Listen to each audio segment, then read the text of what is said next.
Hello, I'm Tommy Moore from the Bartitsu Lab, and it is absolutely chucking it down now. But as I said in the other videos, bad guys don't melt in the rain, so why should we? Today we're going to be looking at the cross clinic. Now, the cross, or the rear-handed straight blow, is one of the most powerful and effective blows you will ever use or ever need to know. It's really important that you get to grips with how to cross correctly, how to do it powerfully, how to make it a final stopping blow.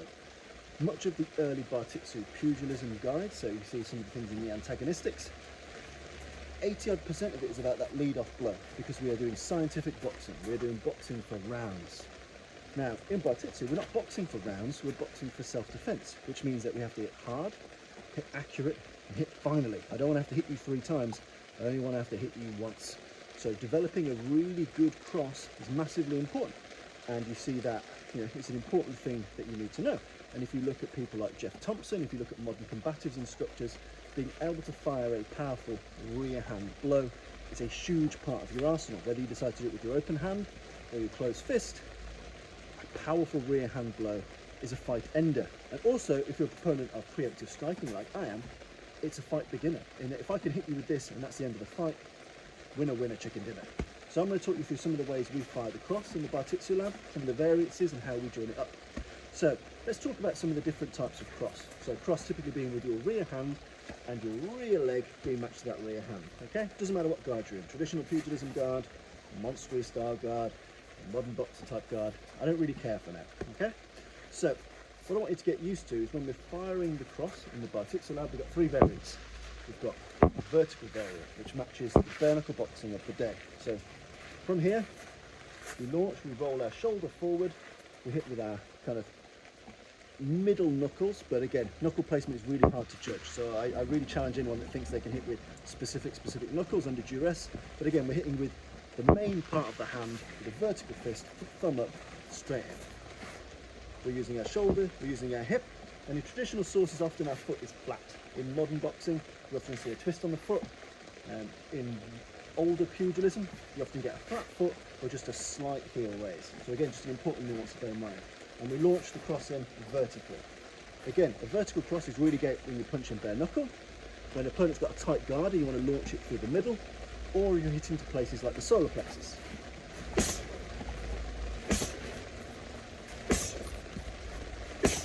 Again, making sure you fire your hips, you fire your shoulder, you've got good mass behind it, that you're kind of grounded. Bam! Vertical fist, cross to the stomach, cross to the jaw.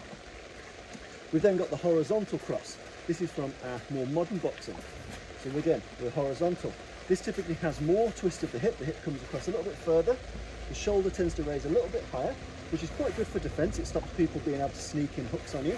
So a higher shoulder, vertical, the shoulder's a bit lower, horizontal, the shoulder's a little bit higher, which does keep you a little bit safer, but it is a little bit riskier on the knuckles.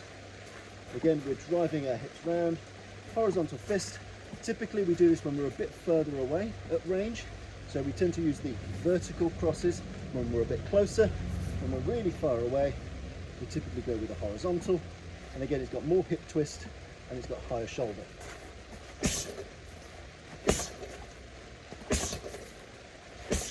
Okay, then finally we've got thumb down, what's known as the Slavic cross. Again, so this drops down here, the thumb goes down. Now, typically, I use this to attack the groin, or the solar plexus, or the bladder, essentially the lower portion of the opponent. This back isn't high enough, but I'll give you an idea. I might have set up with a palm strike, drop my weight down, and do this thumb down cross. I corkscrew it in, it's got a slim profile, it's basically the same as a vertical fist, just inverted. It does keep the shoulder high. It's a really great groin bladder punch. So from here, that type. So you've got vertical in classical pugilism, you've got horizontal for more modern pugilism, and you've got Slavic, which is essentially spans both. We see that in historical and we also see that in modern pugilism. I prefer it to lower range targets. Another thing which I think is really useful is being able to throw something just prior to the cross. Now, a lot of people, if you've got a boxing background, you'll think, great, 1-2. But many people have really shit jabs. A lot of people can't jab for toffee. And unless you invest in boxing training, boxing under duress, sparring, pad work, bad work, your jab will always suck. So I'd say if you're going to work on a blow for self-defense, work on that rear hand. And as said, with the palm or with the fist, it's up to you. But I would say for most beginners, the great thing to do is just mush people in the face with that lead hand. You don't even need to think of it like a palm strike. You can think of it just getting in their face.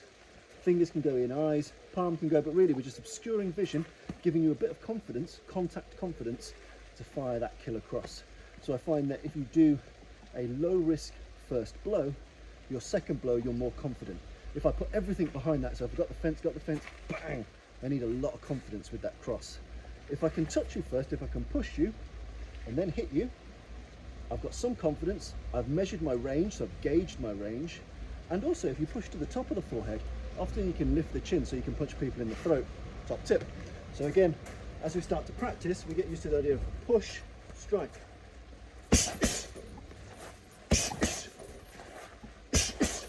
Your job over time is to minimize the gap between the first push and the cross. I'm doing it a bit slower for the camera, but from here you want to be able to blast that in and immediately fill that gap.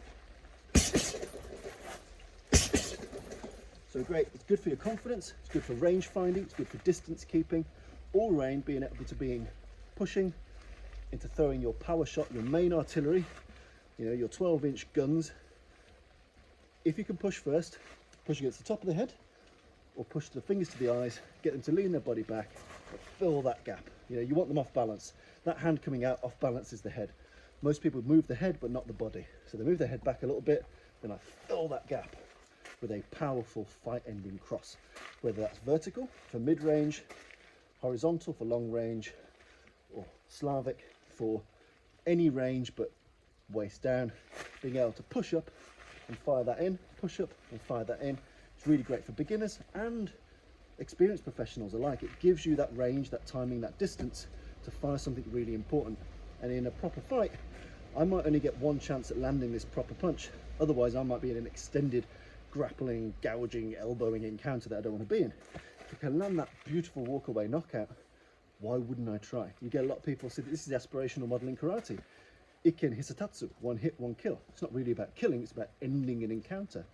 Build yourself in that if you can do it, brilliant. And if it doesn't happen or they don't go down, you can fill the gap with everything else. Elbows, headbutts, grappling, a temiwaza, whatever you want to do. But being able to foster a really good cross and use techniques such as the push off into the cross are really, really useful to you. The next thing is to make sure that you're practicing your crosses at different ranges. Sometimes, if we're in a grapple, I've only got this distance with which to cross. Sometimes, I've got half a pool table to get across before I fire it. So, other things, short range crosses, make sure that you're driving upwards, not outwards, upwards. So if we're really close, whether I'm taller than you or not, my hands will probably be underneath your face. I'm going to drive this cross up here, driving it up, making sure that my body weight, it's almost like an uppercut in its motion for the body.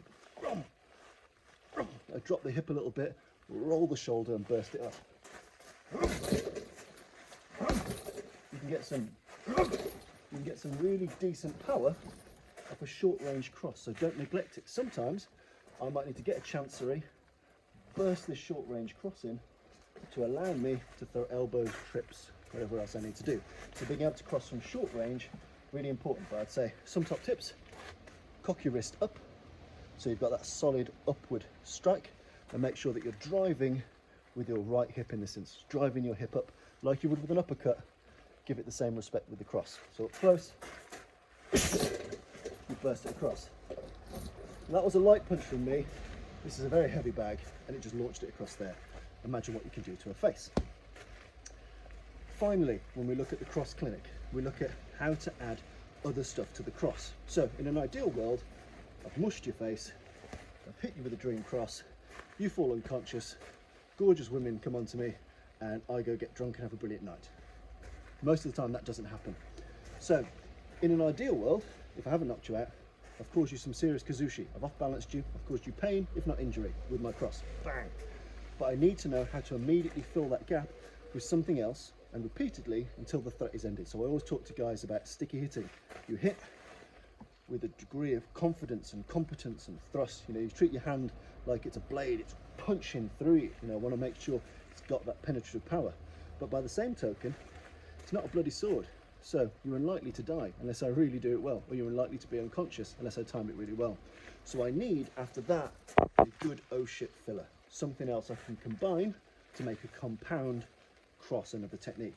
And the top three that I particularly use, in the face mush, I need a better name for that, face mush, cross, I face mush again, and I do a hammer blow. So you see here. So again, it's a great gap filler, but often after you throw that cross, you're moving into the opponent, you're stepping in, you're collapsing. So the hammer fist is perfect for that, striking it down. If you've seen one of the videos on the hammer fist, I tend to keep it a bit like a straight, drop it at the end and make sure my body weight drops with it, like so. So mush, cross, mush, hammer fist. You can generate really good power up close with it. So, okay, next one is the use of the elbow. Same principle, mush, cross. I'm moving into you most likely, so I drive that elbow in. I typically like this off a horizontal elbow because it also acts as a bit of a T-bar. So if I go 1, 2, I've got a frame to stop us getting into a grapple with which I can sneak around other strikes. This is because I'm a striking orientated martial artist and I believe in striking for self-defense as a priority. So if I've got that bit of a frame, if I've got that strength of structure, I can work around that with a bit of dirty boxing to make sure I don't end up wrestling on the floor and have my head kicked around like a judge of football. Really, really important. So compound hits, mush, cross, hammer fist, mush, cross, collapsing elbow, but making sure I keep the structure of the frame. So try not to do it like a Thai boxing elbow where we bring it too close to our body. Keep it relatively square. Bang! Whether it's a forearm or an elbow, I've got some degree of strong structure to stop you collapsing me. Those two are from moving forward. If I'm moving back, if I want to escape the encounter, mush, cross. As I step back, I'll typically do a fade hook. So this is thumb down, long range, big knuckles, aim around the back of the head. So, mush, hit, fade hook. And I'm already going that way, I'm already fucking off.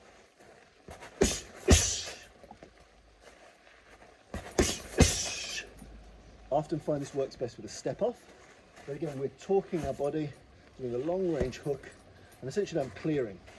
Whether it hits you or not, I don't care. I want your head to move back. I want some degree of separation so I can be off ski or I can turn and fight you in a way more suiting how I like to fight. But again, face mush, strike, and again, bear in mind you can do any of these, vertical, horizontal, Slavic. Face mush, strike. This time I want to get off, so I step off with my right leg and I fade hook. You can also do this with a Charlemagne hook. So you use this part of the hand here and you bring it around like a bat. So in that instance, so I go a long range powerful hook, which can also hit with the forearm. So I'm doing a fade hook for now. You can also do a Charlemagne crochet. But hopefully you found that useful.